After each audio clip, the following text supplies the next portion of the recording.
Hey everyone, welcome back to some more Dungeon Hack Podcast. In the last episode, Meg completed level 8.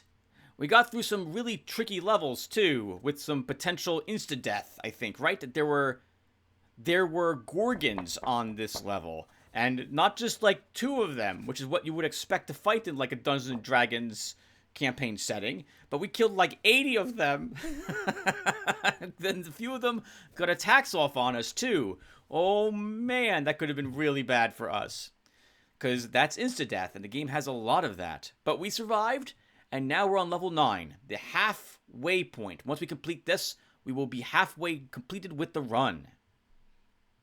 And now it's time for me to talk to you guys about random crap, because I certainly didn't do that over in the Eye of the Beholder game series, did I? Which is, the first one is now completed. And I'm uploading now the second one, which is a lot more involved than the first one in terms of the amount of effort it takes to do the combats. And I think that will be acceptable, as opposed to me coming up with random things to talk about for the downtime between combats, because that game is like all combat all the time so far. I love it. I love it, despite the fact I'm cursing and swearing in that game series a whole lot, thanks to how the spawning works in that game. Oh my god. So, in the last episode, I think I mentioned that I would talk about the campaign I'm running in this one, but I have 3 pages of notes where I'm going to talk about YouTubing instead. And the reason I'm going to talk about this is because I worked on this outline yesterday to have something to talk about during the Ogre Battle 64 area investigation bits that I'm doing for the Ogre Battle 64 game I'm uploading to my channel now. But I thought, I don't know if I'll even be able to hit all these points in the Ogre Battle game, because it requires me to actually pay attention to what's going on screen from time to time. But this game, I am not paying attention very much to what's happening on screen, so I can look down at my notes and just read off of this. So we're going to do that instead. We're going to read about this here, and I think in the next video, I will write down everything about the campaign so far, which has been ongoing, so you guys get a feel for what my players have been through, and what I've been through. As a Dungeon Master, my players put me through from time to time. I swear. The amount of work I put into a campaign, then my adventurers want to do nothing but hang out at a bar and drink and sing songs, which is what happened during the last session, when I've got a burning city that I'm trying to wrap up. God bless them, but it's one of the best things about playing Dungeons & Dragons, is that the disconnect between what you want and what the players want can sometimes really lead to very interesting situations, as it were. Before we talk about that, though, I want to talk really quick about the game we see in front of us, because we have 2 new enemies, and I probably should talk about them briefly. We've got that knight, with the undead knight with the sword, and they can throw fireballs at you. They can do it multiple times in a row if they wish. They will use them if there's any distance between you and them. They also, if you move out of the way of the fireball, which is to say that normally he would have fired it there, but he didn't, he swung and we got attacked, then the game actually makes the creature attack you instead of launching a fireball, because that's fair. Dungeon hack. The other enemy that we're facing is the I'm going to call it a bone naga. I don't actually remember its name. I think it might be poisonous with its melee attacks, but it also can shoot at ranged with a magic missile attack, which does decent damage. You must use the max number of them, like I think it's 5 magic missiles. So we're going to need to be sure to fight around corners and do the battle dance and stand in front of these things. Alright, so I'm going to first go on a slight tangent here and not talk about YouTubing games, which is what I'm going to talk about. Did I mention even what I'm talking about today? So we're going to talk about YouTubing video games and things I consider when recording them. I've talked, I think, briefly about this prior, but now I have a bunch of notes so I can try to really go into depth about the thought processes that go in my head, and give some advice to any of you who are watching this series and have thought about recording a game, but yet have not done so. But first, I'm going to talk specifically about Ogre Battle 64. So, Ogre Battle 64, I have very fond memories of. I remember really liking this game, and when I fired it up and heard the music, instant wave of nostalgia hit me, and I fell in love with the game pretty much instantly right away, and I'm having a blast recording it. But the game has some issues, and if I was to review the game, I don't think it would score that high on my chart. Higher than some, maybe high enough to go above 50%, but it's got some problems with it. Some of them I can easily overlook, or rather, easily overlook? Some of which I can... There's the fireball that guy threw. We weren't in front of it. I can overlook it because, although it's annoying, I'm willing to forgive the game for that fault. And that is important to say, because Master Survival probably views Dungeon Hack in that way, right? I'm more brutally critical. That's a good word. In Dungeon Hack, because I find myself unable to look past some of its faults. But Master Survival is perfectly capable of saying, nah, like it's not that big of a deal. I don't think it's that big of a deal. And he likes the game despite its problems, or despite things I would think are problems. He doesn't really find them that big of a problem. And that's important to note whenever it comes to any video game that we upload. Ogre Battle has problems. Some of those problems are really big problems, but I'm willing to forgive the game its problems, and I view them as hurdles instead. Now, but if I sat down and reviewed the game, I would be very honest about it, despite the fact of how much I like the game. And I try to account for my biases with my review system, which I'm still working on. Eventually my review system will get done again.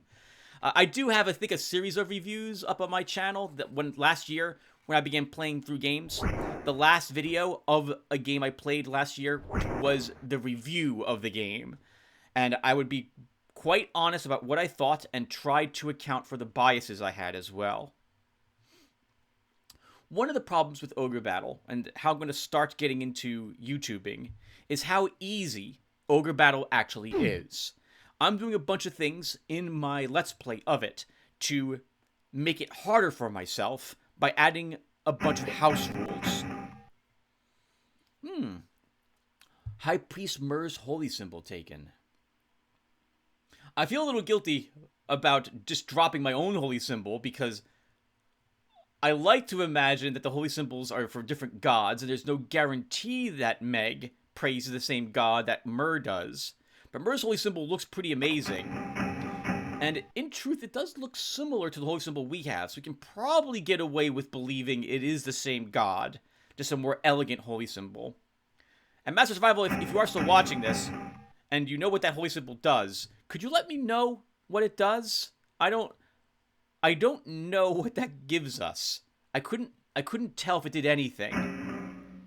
But it looks cool, so we're taking it anyway. So, Ogre Battle 64 is too easy.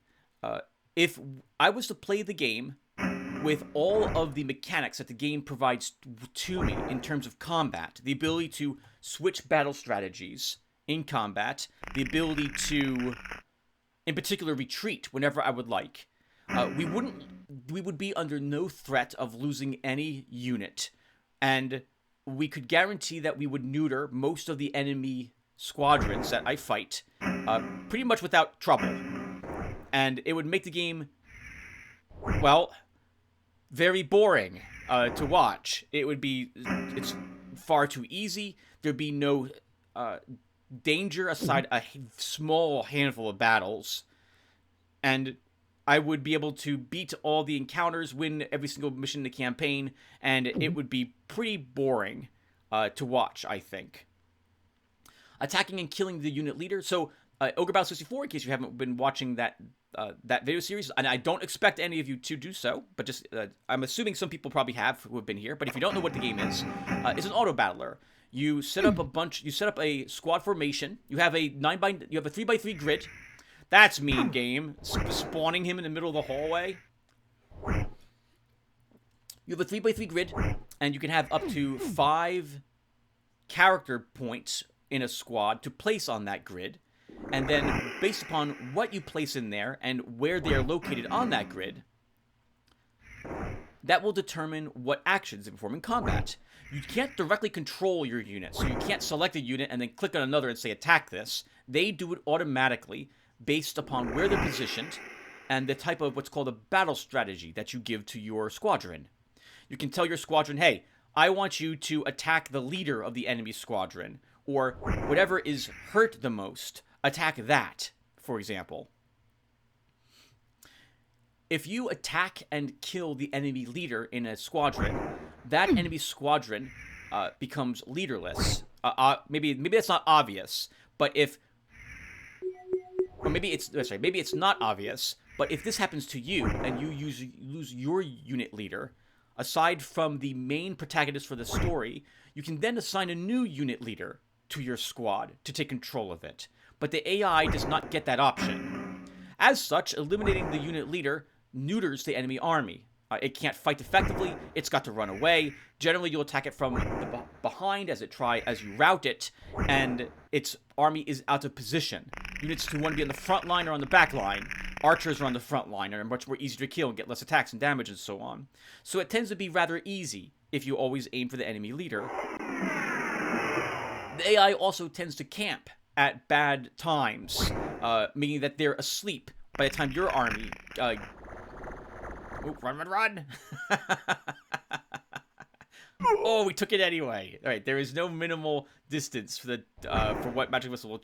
no maximum distance magic missile will travel in, apparently.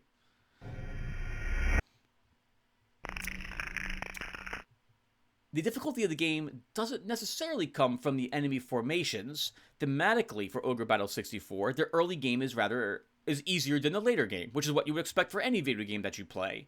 The first two missions are basically they are the prologue, and they are basically the tutorial for the game. After you're done with the prologue, you have some easy battles for like the next probably 6 missions, and then you have some more difficult ones from then on, with the game getting tougher and tougher with enemy formations afterwards. But the option to flee during combat removes the vast majority of the danger you would be in this game. So,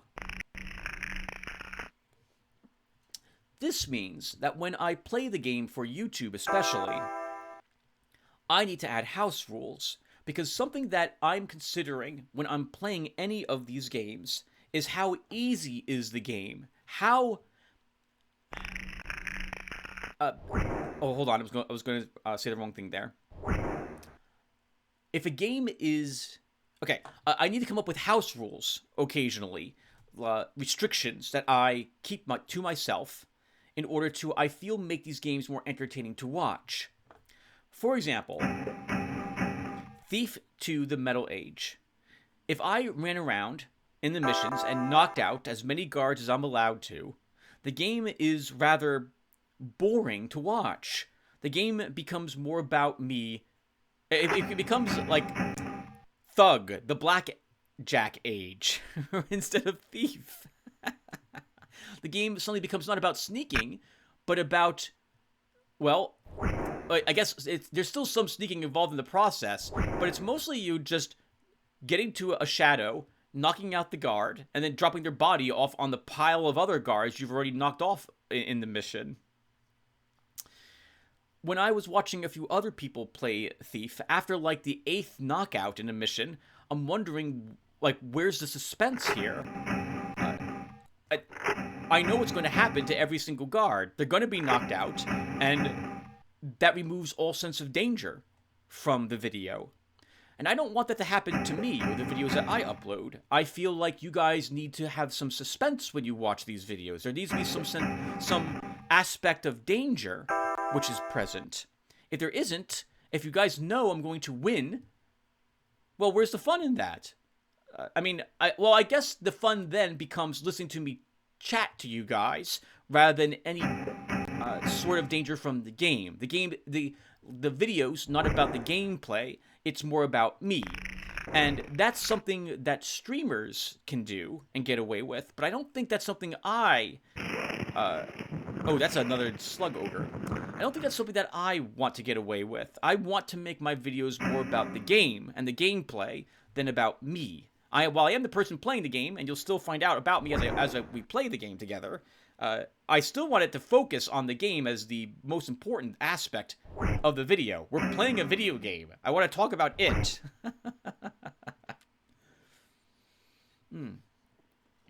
So in Ogre Battle 64, I have a house rule where I will never retreat from any battle that I do.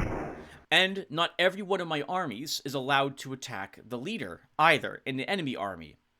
In fact, I didn't come up with a ratio of it, but I should probably limit it to 1/4 of my armies can do that. The other fourth have to use a different strategy instead. If I was to play Ogre Battle the correct way and run from all the encounters whenever any danger shows up, it would be way too easy. We wouldn't be in any trouble. The AI would be easily defeated, and it would be just a really long game to watch where we're not in any danger whatsoever. In fact, I think on one of my videos earlier, the second one, someone had even asked, based upon the enemy formations, like, hey, do the enemy formations, like, do they get tougher? Because this looks pretty easy. So the only defense I have against that is that's the prologue. The prologue better be easy because it's the first few missions in the game. And because we don't have access to higher tier units either at that point. We're using soldiers in that game. But I still didn't retreat from any battle in order to make it more suspenseful. When it comes to video games and recording them, thus, I have to keep in mind both how I'm doing in the game, because I don't want to look like I'm oh my god, that was 33 points of damage. I don't want myself to play the game exceedingly poorly. Like, well, no, that's not correct. Correct way to phrase it. I don't want to play the game poorly, but I also want to make sure the game is fun to watch. And if that means adding restrictions to it, I think I'm fine with that. It does mean that some of my choices aren't the best, but I do it on purpose in order to make the video feel more entertaining. In Underrail, for example, I don't create min-max characters, and I make my own builds. I don't go online and get any help. I don't use anyone else's guides. I don't spend time looking at the builds on the forums. I go ahead and make my own stuff and try my own characters, and I never min-max in the game. And I do it for two reasons. Number one, because I find it funner to make thematic characters than take what it would be considered the best skills and make a uber character. And number two, to show other people that they too don't need to do that to beat that game. And I think it's worked rather well. I hope people who've watched my Underrail series have realized that you can pretty much ignore the internet and just, as long as you build a focused character in Underrail, you'll be absolutely fine. You don't need to min-max your character in any way. In fact, you might even have an easier time if you don't, because lowering your constitution to 3 on taking a psionic character is a good way to get yourself killed if you make any mistakes in any combat whatsoever. I'm ranting. Let's get back to this. So, other things to consider when it comes to games is keeping all of my failures on screen. There are many times when I can see a Let's Player cut a section to remove their deaths.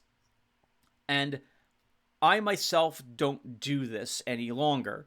I did it once or twice many years ago, but since like 2015, I've been keeping all my deaths on screen. Once again, it adds to the suspense. In a game like Thief, if you see me fail, it can be a lot more fun, in so much that I have to panic if I'm caught, for example, but not killed. Or if I am, in fact, caught and killed, or I make a jump and don't make that jump. It's interesting to see that I've failed, and this could happen in the future. You don't know for a fact if Tim's going to be able to get through a game without dying. This one, for example, we could very well die somewhere on the next floor to a horrible undead, in which case this will be the last video that you'll see for the Dungeon Hack podcast, for example. But you don't know if I'm going to make it or not, and I find that more suspenseful, and thus I think it adds to the watchability. Is that a word I can use? Of the game. You're not guaranteed that Tim wins this game. Maybe you're hoping Tim wins. Maybe you're hoping Tim loses if he does something stupid and you feel Tim deserves to be punished for that thing. I know I view that for some of my decisions. I'm like, Tim, that was a really dumb move. You deserve to be punched in the face now for what you did. It's also why, though, I tend to not save the game very often in some of the games I play. If a game has bugs in it, or glitches or crashes, that will force me to save the game at certain points, or save the game more often than I would like to. But if I also know that I've got a save of the game sitting like 50 seconds ago, I am much more willing to take risks than if I'm forced to replay about 40 minutes of gameplay. Because that, too, removes the suspense. Oh, and on that note, okay, we have a darkness area here. So, okay, gameplay mechanic here in this. We are now in darkness, and I can't see anything. And in this case, I don't know how to open the door. And so I got to figure out how to do it, and that means that I need to figure out, okay, do we have a key? Could a potential key work in here? Does true seeing let me see in the darkness? No, of course not. So true seeing doesn't let us see, so I have to figure out where the button is to open the door. And if it's locked, I need to figure out what key it requires and where that keyhole will be.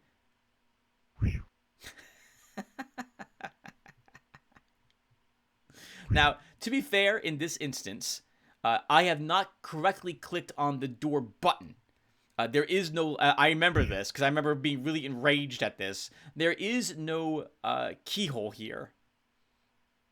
There is just the door, and I didn't click on it properly. But this is another aspect of Dungeon Hack that I hate. Who thought this was a good idea? Who thought this was a good idea? This is a very poor idea. At the very least, true seeing should let me see in the darkness anyway, instead of us being blinded by whatever the heck this is. Yep. Now I'm trying to see, can I see a keyhole when I move up a space? No, we can't. No, we can't. Right, yep. In Dungeon Hack, there we go. Okay, I was like, oh, okay. It was, the door is literally just a button door. Okay, there we go. So it was Tim being stupid. It was Tim being stupid with a game mechanic that I don't like. How about that? We'll say it was a combination of things. Right, so to make the game tougher... Oh, no! To make the game tougher, we may die here. I think I can still hit the creatures even though we're in the darkness. Oh, we might not be able to. Okay. Amulet of Eminent Return used. This will put us back to the floor above us and right by the staircase that leads downstairs. I wasn't sure if when we're in the darkness, if we can actually hit the monsters, in which case that was death for Meg, unless we use that amulet. Yeah, so how often we save the game is another thing that I consider when it comes to playing a video game, because I don't want that danger, that sense of danger and suspense removed from it. Depending upon the game we're playing. If we're playing a cutesy game, I don't think I've played a cutesy game on my channel. All the games have been like about death. Like you can lose units or you can die in the games or stuff of that sort. But if I was to ever play a cutesy game, that might be one where I feel like I'm allowed to save the game a little more often. But generally, no, I'm not going to be doing that sort of thing. Again, it's to keep you viewers entertained with the idea that I could die. And if that happens, well, it just proves Tim's not as good as he thinks he is. And also ensures that you guys don't know if I'm going to live or die in future parts. I try to keep a good balance of gameplay and Tim tangents in the games I play too. I'll chat like I am now to keep you folks entertained while we do some random crap in the game that doesn't require too much attention from me. Like right now, for example, I'm watching myself play this game because the game itself requires a lot of focus to play it, which I'll get into a little bit later.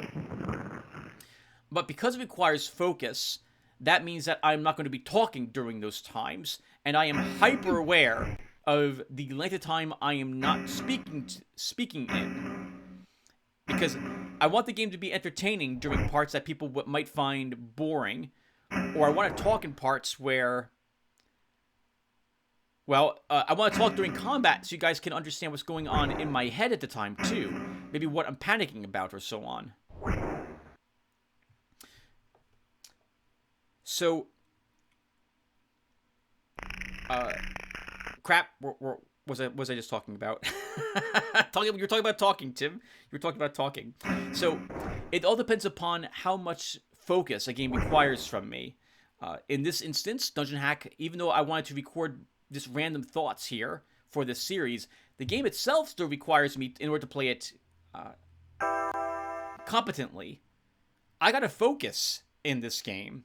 Which means I can't talk during a great portion of it because I have to be concentrating on what I'm doing at the time. But there are a few other things when it comes to talking in a game that I apply to all my videos. I don't talk over cutscenes. That was a good use of that, Tim. Delay them a little bit.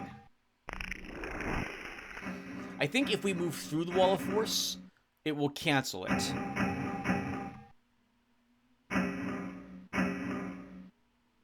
Man, they make a lot of noise walking around that armor, too. Sounds like they're banging cans together.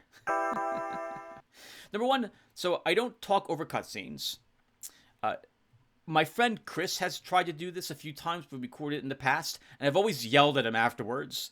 I'm like, Chris, stop. Chris is like, I want to talk. I'm like, no, you don't. Like, I don't want you talking.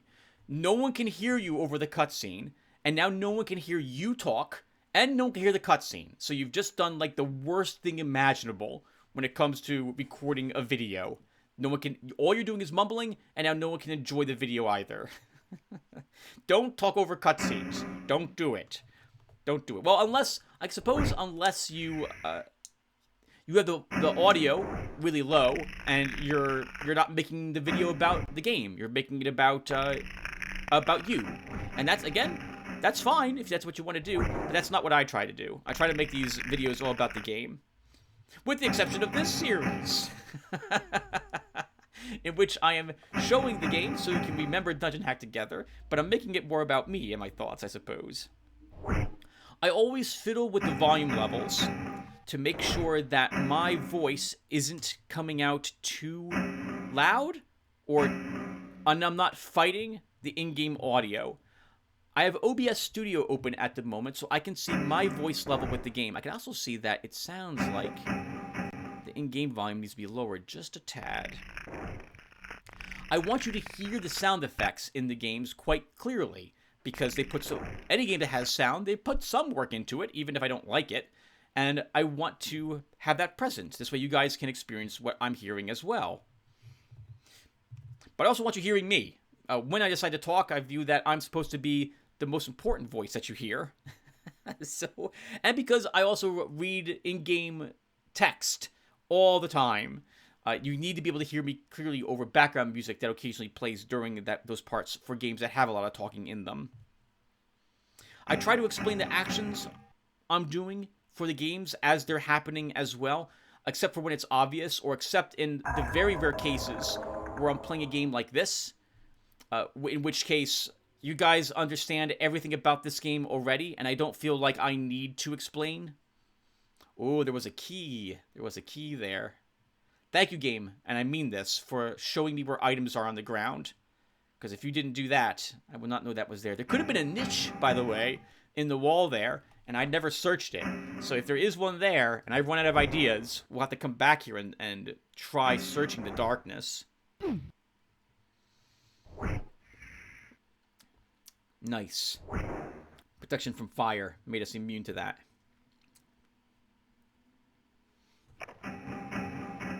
So, yeah, so once again, here in Dungeon Hack, you saw everything that this game is about in the first, like, 7 minutes of the game when we got into it. And now it's just going through the motions. It's a bit repetitive. There's nothing wrong with that, by the way, especially for a roguelike, but I think the gameplay is a bit too repetitive or boring to watch without you hearing me talk about stuff. And so, thus, I'm spending the entire time talking with you guys, arguably watching, and I am occasionally glancing up here. Actually, I guess most of my time has been spent glancing up here to make sure that I don't miss something important that happens on screen. On that note, when it comes to talking about random crap, filling dead air is important depending upon the game. I didn't realize how good I am, maybe, at doing this. In fact, I've tried watching... I tried watching. I watch other people's Let's Plays, and this is going to be a bit harsh.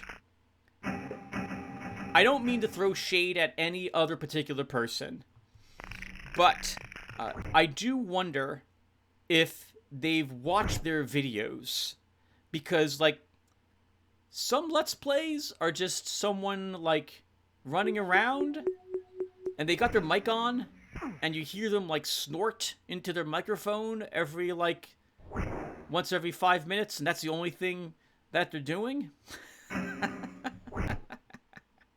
And, I mean, I guess if you're into the snorting ASMR, that's fine.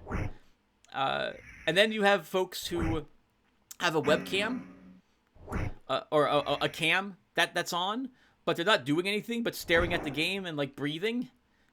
And you can hear the breathing, and I always wonder, is that do you really want that? I mean, you can have that. I don't know. I mean, I'm sure there's some people out there that like it, and alternatively, I'm sure the parts where the person is speaking or playing the game is entertaining to make up for those parts, but. I do think that probably if they watched their own videos, they might see that they need some work in that regard. Now, I'll talk more about watching your own videos in a bit too, because I watch my own videos, and I'll get into that a little later. Because some of my videos, I was just critiquing some random people. And man, some of my videos are not very good either, and we'll talk about that later.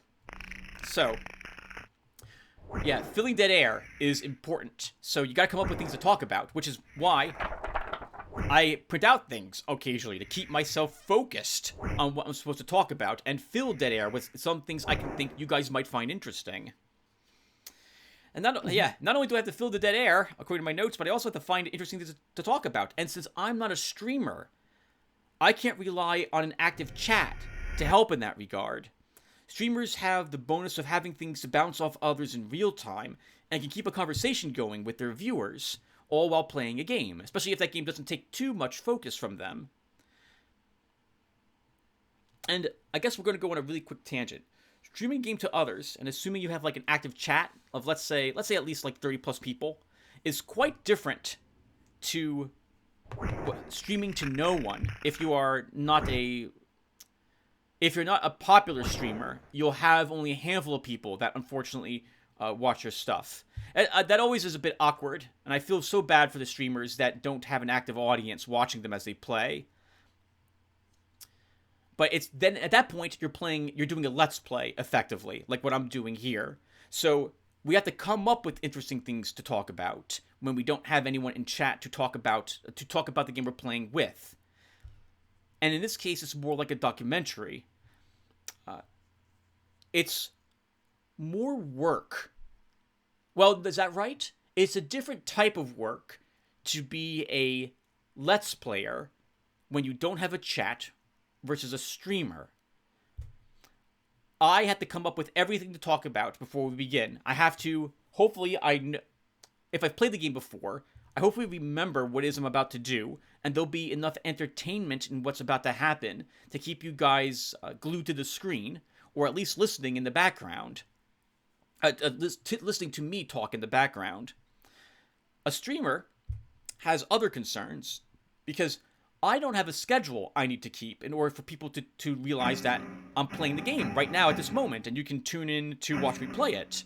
Streamers do have schedules, and they need to promote their videos on the various social media sites and stuff like that to get more people interested in what they're doing, so they have a larger audience so that they can have more feedback and conversations with their viewers, which makes it more entertaining to watch them. So it's quite different for both of us. By both of us, I mean someone who streams a game and chats versus me, who is just playing games without a live audience here with me. I myself don't see myself streaming games probably ever, but I've been tempted to try it once or twice. The issue is that I can't promise I could keep any schedule I come up with. Real life is tough. I have a real job. This is not my job. I don't get paid anything for recording videos. I don't monetize. I don't have a Patreon. I even hate the idea of that. I don't accept tips. I don't want any money. I don't put any commercials on any video of mine. I have a real life job, and that real life job sometimes takes precedence over fun things. Actually, I find my real life job fun, which is great. I'm a computer programmer in real life, and it's a lot of fun to sit down and just get lost in your code. It's great. But that means I can't like keep certain times of the day to play games. This is a lot of dudes in this room. It's a lot of dudes. I saw at least 3 more. There might be, and I think there's a spawning point in that type of room, which means that we're gonna get even more enemies here. And if I keep missing, that's not gonna go over very well. Just saying, game. Just saying. So, I also have sleep cycle issues. Like, I have lots of trouble falling asleep some nights. And it would absolutely happen the night before a day I'm supposed to stream, in which case I'm too tired to actually record anything that day. I have other real-life games I'm playing with friends and family, like my Dungeons & Dragons campaign. I want to go outside walking when the weather gets nice again. I live alone, single guy, no family, so that means that everything that I want to do in the house, I gotta do myself in order to get it done, or it doesn't get done. Apparently I'm gonna use up my magic missile amulet. Probably because I'm running out of inventory space. So I'm trying to use up items that I would otherwise not use. The battle dance in this game is very effective, and so we don't need to use items. The fact that the enemies also respawn tend to put a damper on most consumables to me, like a magic missiles amulet.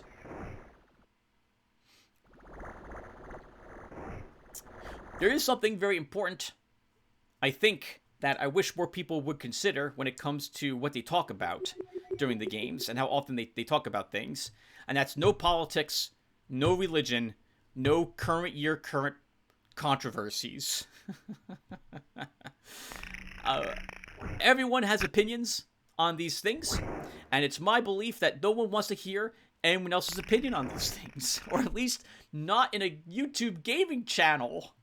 Like, you're not here to listen to my hot takes about random crap that's happening in real life, and you shouldn't be, and you shouldn't listen to me even if I say something in that regard. Maybe we agree, maybe we don't agree, but it doesn't matter. I'm a video game YouTuber. I'm a video game YouTuber. I'm not some political heavyweight or some great philosopher, and it's an awful decision, I feel, for me to talk about these things. And especially, I guess I'll say this. This isn't on my. I have actually most stuff I've been talking about isn't on these papers. This is more like a guideline now than things I want to actually read. I don't want to listen to that crap. So when I watch someone else's video game videos either, and so I'm just shocked by the number of people that do this. And I think it'd be better for everyone if more people wouldn't talk about these things. Just don't. Nowadays, everyone and their pet cat is exposed to everyone else's hot takes on this stuff. It sucks. I miss the old days. But I guess you got to have something to talk about, and so people just default to that. God, it's awful. So, back to this. So, I watch my own videos, and I am very critical of them, and I take other folks' criticism, especially when it's constructive, to heart as well. If I just get random insults, I just ignore it. Like, I think at one point someone mentioned that, like, oh man, Lotaeri, I don't like the sound of your voice. I'm not going to watch this. I'm like, okay, well, thanks. I can't do anything about my voice. I don't know what you want me to do. Use a voice modulator? No, I'm not going to do that. Have a good day. Like, okay, that's criticism. And the person actually, like a year or two later, removed their comment from that video, which I thought was interesting. I guess they too realized, there's nothing I can do about this, and that's not fair criticism to level at this person. I just don't have to watch his videos. Yep, and that's fine. That's fine too. You don't have to watch my videos. I'm just a dude who likes playing video games and has been playing them for most of his life. So, and I have opinions on video games, and I want to make sure you guys are entertained. But my opinions might not match yours, and or the video might not be entertaining. In which case, I can totally understand why you might not want to watch what I'm uploading. That's perfectly fine.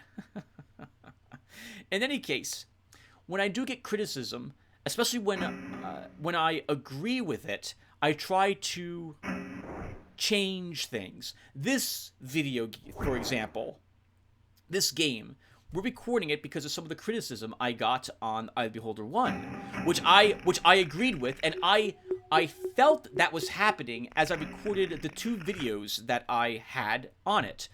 Early on in Eye of the Beholder, I wasn't talking about anything random for Dungeons & Dragons because I couldn't. I was focusing on the game, and I knew that was happening, and I felt awkward because I'm like, man, I promised these guys I'd talk about random Dungeons & Dragons stuff from when I was young. And I have, like, barely done that. I've been focusing on the gameplay instead.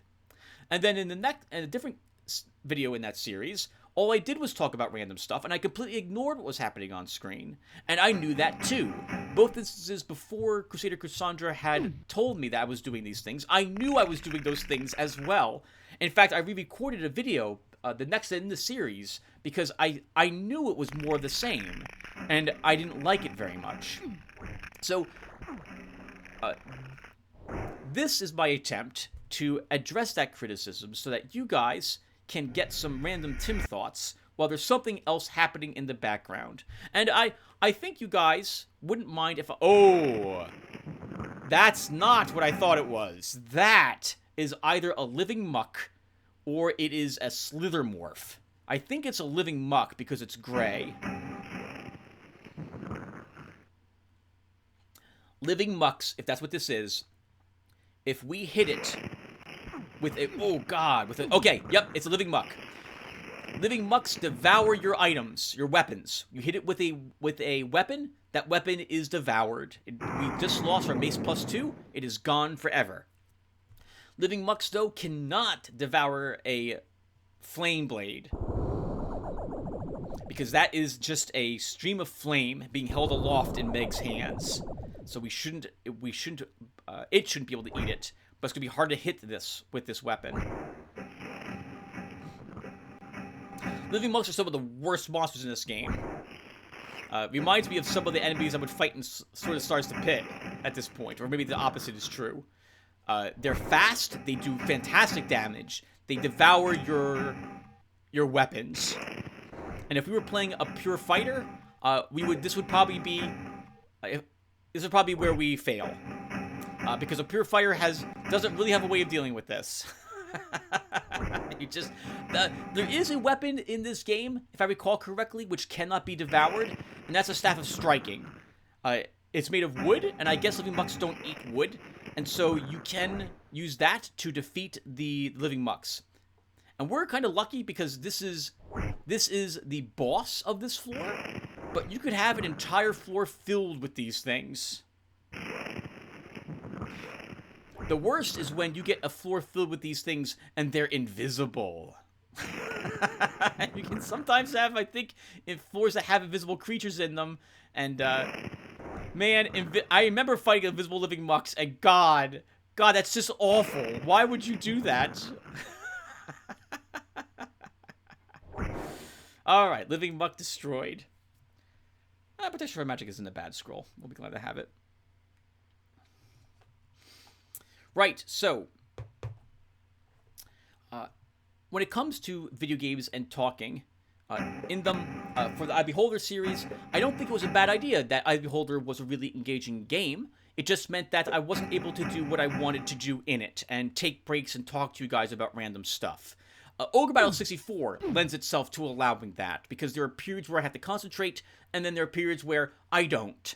And I can actually do mixing in for the Tim Tangents and gameplay discussion at the same time in that game. It all depends upon, I suppose, if a game is like turn-based or not. Oh! Okay. There's a illusionary wall here. I just saw Meg comment on it right now. So, I am also, when I record, I am hyper aware of what I'm talking about. Hey! Gain level 10. Congratulations, Meg. Cleric level 10. Cleric level 10. I think we reached mage level 11 or something like that earlier. So, I'm hyper aware of what I'm talking about and the amount of speaking that I do. And I try to catch myself from saying the wrong thing. I've noticed that a few other people have the same problem, in that I mean, like, we want to say, like, I'll say, let's memorize resist cold, but I'll say resist fire instead, and I'll select resist cold, like, from an example what we're doing here. And I don't know a way to really stop myself from doing that or train myself to stop doing that. It's just my brain is thinking about what we're doing. My mouth says words and wants to fill the air with them, and I just say the wrong words. And this happens pretty often, or fairly often. More often than I would like it to happen. And probably it's happened a few times in this video, and I didn't even notice it occurring, for example. But I've been trying to listen to what I say as I speak to fix this problem of mine. I still don't know, though, what it's actually, like, called, other than, like, you're saying the wrong thing, Tim. Did you mean this? There must be some way to address it and stop yourself from doing it, though. But I can't find any help on this aspect at the moment. In any case, watching my own videos, this goes back to my earlier talk about people not watching the videos that they upload. If you don't like your videos, no one else is probably going to like them either. And on my channel, I've uploaded, man, looking back at it now, there were so many videos that I've uploaded that were just awful. Oh, Ring of Shocking Grasp, by the way, adds, I think, a D8 damage to the attacks that you make in melee with your equipped weapon. That was stupid. Why did I say with equipped weapon? It's obvious with the weapon you equipped, because I just said in melee. There's an example where I felt like I need to add a little bit of a qualifier to it. That served no purpose other than filling more dead air with those words. Well, why did I do that? I don't know. I thought it was helpful. Did you guys find it helpful? And we finally finished maybe this floor. Good God, this floor took a long time. Oh my God, another one. Gotta back up. Gotta heal yourself, Meg. A handful of people will probably like your videos no matter what if they're fans of you. But I want my videos to be enjoyable to me as well as you, because I'm going to watch my own videos at some point. At the moment, I'm currently watching my old Fallout 1 playthrough, and I like it. I'm surprised, actually, at some of the comments that I made in it and how well I did in it, despite some of the amazing issues that happened. Like when I killed all the leaders in Junktown, like when they died by accident. That was amazing. That was hilarious. And my reaction at the time was also very funny. Holy crap. I'm really liking that series of mine. But I've also uploaded entire video series which were just awful. My original Dead Space videos, which most of the videos that I don't like of my own are no longer up here on YouTube. The vast majority of them, hundreds of them, have been removed. Like my original Dragon Age Origins playthrough is gone. It was awful. It was awful. Too much dead air at random spots. Way too much, or way too many audio issues as well. 12-minute videos? Come on. It's just, that's, I mean, back then in like 2010, okay, 12-minute videos is acceptable. Lots of people did that. But these days, I don't want someone wandering by my channel, looking up a game, and finding me and seeing an awful video and being like, this guy sucks, because they'd be right. For some of those, at least for some of those earlier videos. Oh, man. Man, that's bad. Ugh.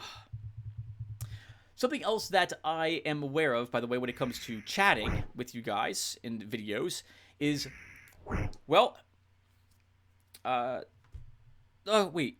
Crap! My eyes started down and looked at the wrong outline, bullet point here. Most of the time when I dislike a video of my own, it's because of the quality of it. It's bad audio or video. Yep, exactly. This was the case in Dragon Age Origins, my original Let's Play on it. Sometimes, though, I feel like I talk too much or too little about the game, or I talked about random other things that didn't relate to the video or went off topic, like to places I should never go to, and I'll reshoot a video if that happens. Underrail is one such series where I know I've recorded like 5 videos and then realized, like, on video 3 when I'm watching it at home, I'm like, oh god, I talked about, like, I accidentally drifted into a very quick political quip in, like, this 1-minute section of this video, and I don't want to do that. I can't do that. That's awful for Tim, you to do. You swore you would never do this. And so, that means reshooting, like, 3 videos, each like an hour long, to get rid of that part. And I think that's an important thing to do. I gotta make sure that I keep myself focused and I sound somewhat intelligent and I don't talk about the things that I shouldn't talk about. Another thing in that regard is actually reviewing games. I feel like I have my opinion on video games, and I've mentioned a few times how Dungeon Hack is a terrible game, and, well, it's not to my liking.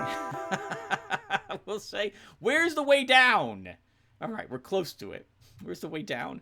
52 minutes in this one level? Holy crap, this is the level from hell.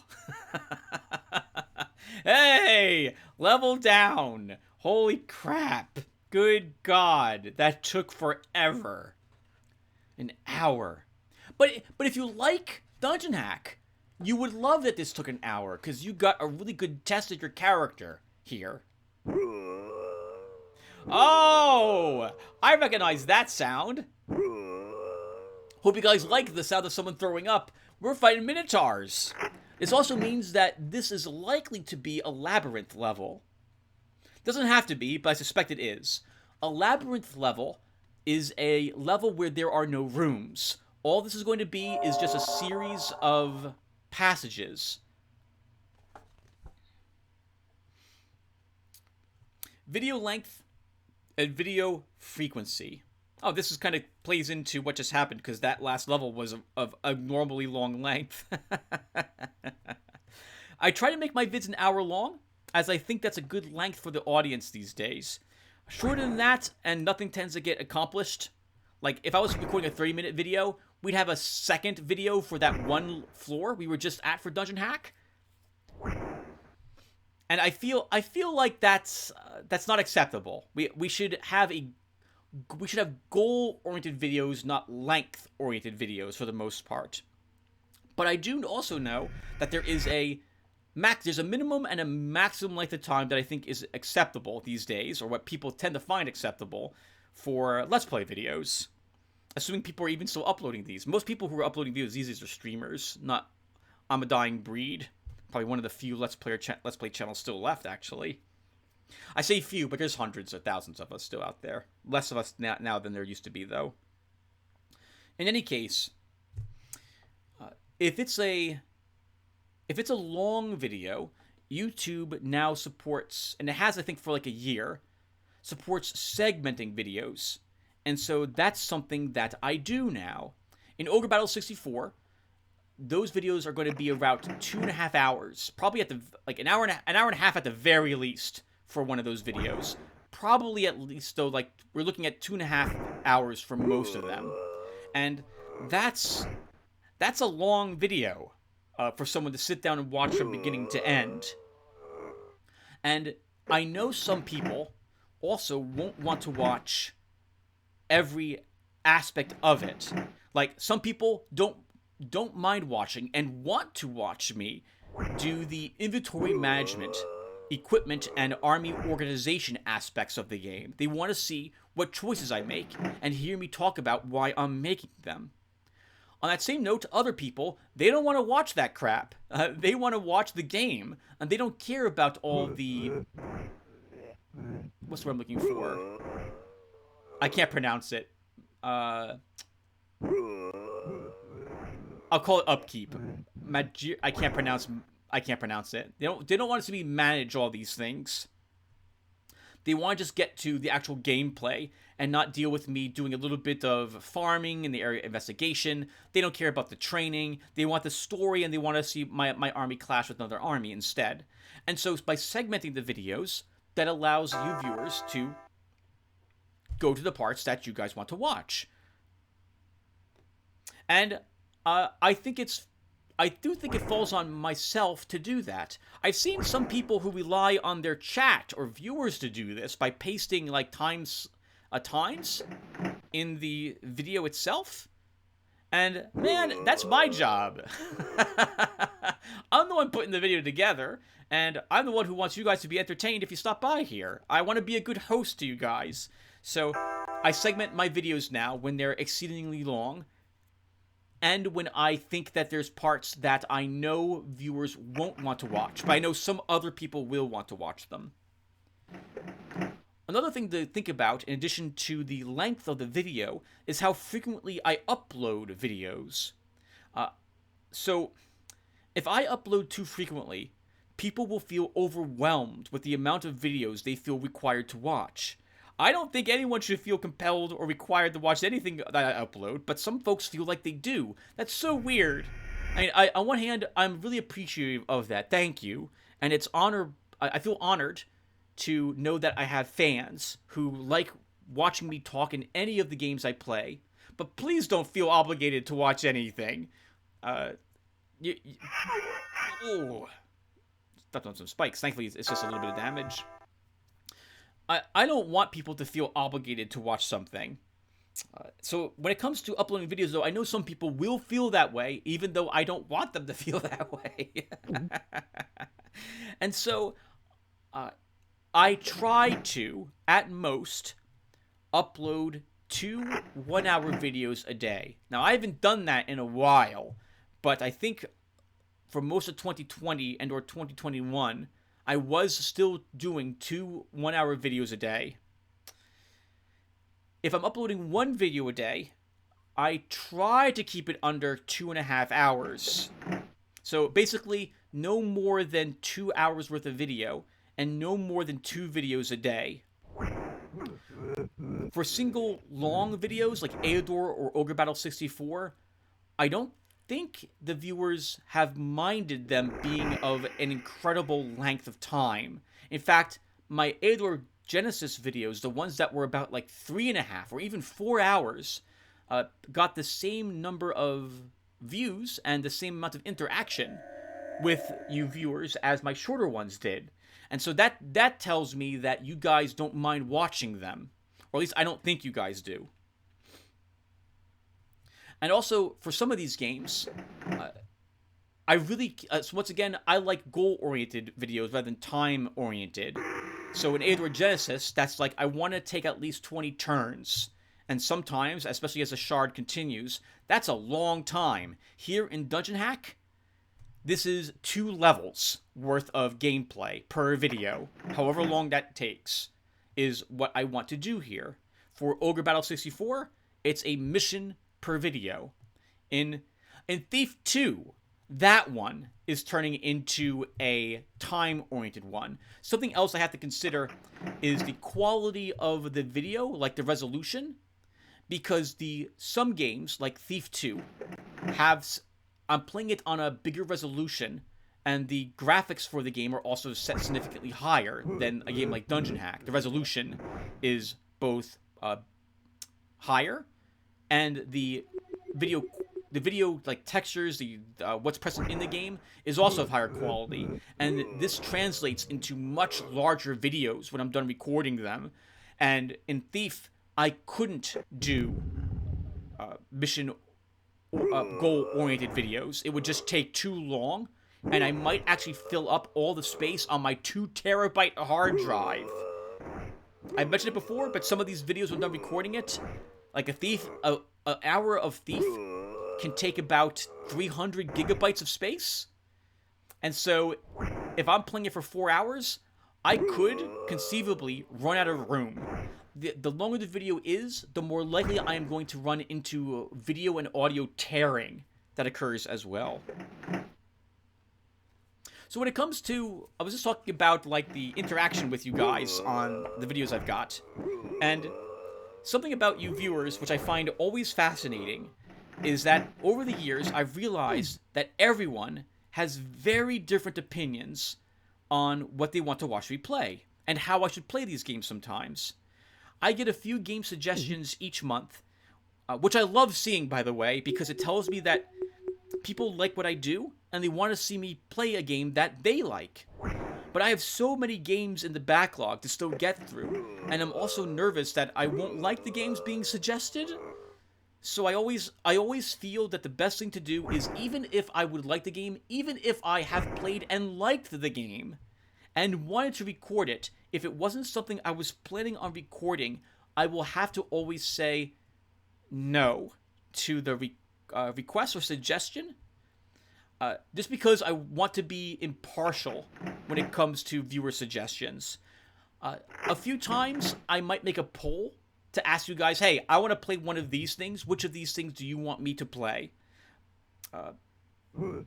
But I generally, not always, but generally don't play games that are suggested to me for fear of me not liking them,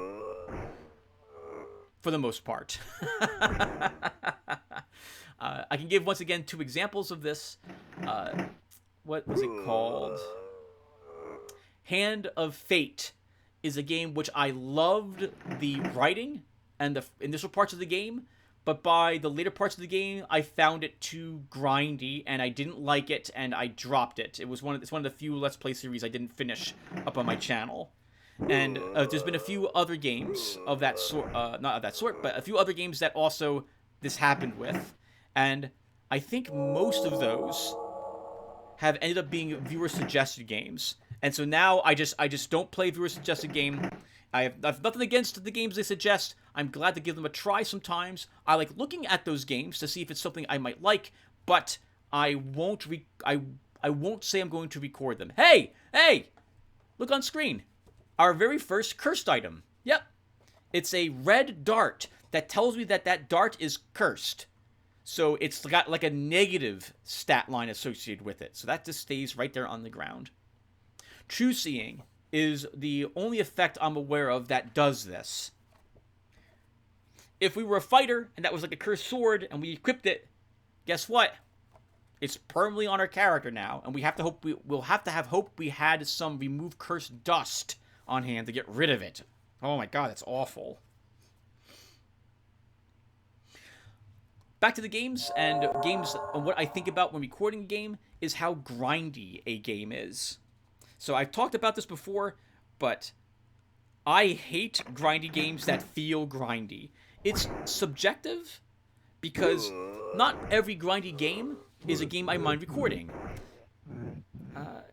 Grim Dawn is a grindy game, but it's a fun grindy game, and I don't feel the grind all that much in that game. But I have to consider this. So what helps me in this regard is a rule I have. No off-screen grinding. And I have this rule because I need you, viewers, to see the work that is entailed in playing the game if it's as boring as hell to get to another part of the game because I have to grind. And while you viewers can just skip ahead in a video to avoid the grind, I will record it anyway because if I do it, and I do it for several videos, I'm going to probably be saying very shortly that we're stopping this game because it is just too repetitive and too draining on my time and enjoyment of the game. It drains away what fun I have because I'm grinding in the game and it feels grindy, and you guys can see that effect on screen. It basically translates directly to, I think this is becoming really boring and I don't want to play this anymore. And you can see that occur as I'm going through the grind. It's also why I generally prefer to play a game from start to finish before I decide to record it. That doesn't always work. For scary games in particular, I generally will try those blind, but I will also, in scary games, try to record a good portion of it to make sure that at the very least I've got like hopefully 10 or so videos recorded so that I can tell if it's a game I'm going to finish or not before I upload that game. I don't like leaving series unfinished. Like a video game, if I'm recording and uploading to my channel, man, I want to finish that game. But sometimes a game can be very grindy and begin feeling that way. And sometimes this just means taking a break from the game. So we're taking a break right now from Alien Lord Genesis New Horizons. That game is a bit grindy, but that game hides its grind very well. It doesn't feel grindy to me, given the sheer variety and the difference in what we're fighting and how different most of the shards feel, with the difficulties that are presented in our starting location, what resources we need, what heroes and units we get, and what spells we uncover. You do the same things, but it doesn't feel that grindy even though it is. Starcrawlers, though, is a game that... Oh man, that was a game I was hoping would fit the bill for our party-based real-time strategy dungeon crawl, but it's too grindy. It's too grindy. It feels grindy. I can't record it for the channel. It's a fine game if I'm going to go ahead and have a podcast on in the background and play something where I don't have to do too much thinking, but the game has some... I shouldn't review it, but I'm going to do it really quick. The game has some other issues with it too. The difficulty spikes in that game are really surreal. You sail through the entire game, or most of the game, very easily, and then you get to a boss battle that it's just insurmountable without you having to stop and farm a lot. And it's just too much. It's just too much. So, and everyone, I just finished all my notes. That was good. And we just finished this level also. Holy crap. What great timing. So we are done. Thank you guys for watching. We're going to go ahead and probably identify a handful of things. I'm going to cast all my spells and prep to go downstairs for the next floor. We finished 10 floors. We are past the halfway point. We've got, assuming we make it to the very end, 4 more videos to do. But we may not make it to the very end because we've got to worry about insta-killing creatures down below. And I have to hope I bring enough negative plane protection that if we encounter groups of undead that can drain us, that I'm able to quickly cast it again to protect us from that. And so, we'll see what happens to Meg in the future. But right now, I guess that's it. So, I'm going to stop here. I'll let the rest of this video play, which is just me casting spells and identifying items and throwing things away, as you can see. And I will hopefully you guys will stop by and listen to me chat about the actual Dungeons & Dragons campaign in the next video. Which reminds me, I'm playing that tomorrow. So I got to start working on that. Tomorrow being July 18th, 2022. Alright, everyone. So I'm off to work on the campaign. I will chat to you all in the next one. Take care, everyone. Thanks for listening to me babble on for an hour.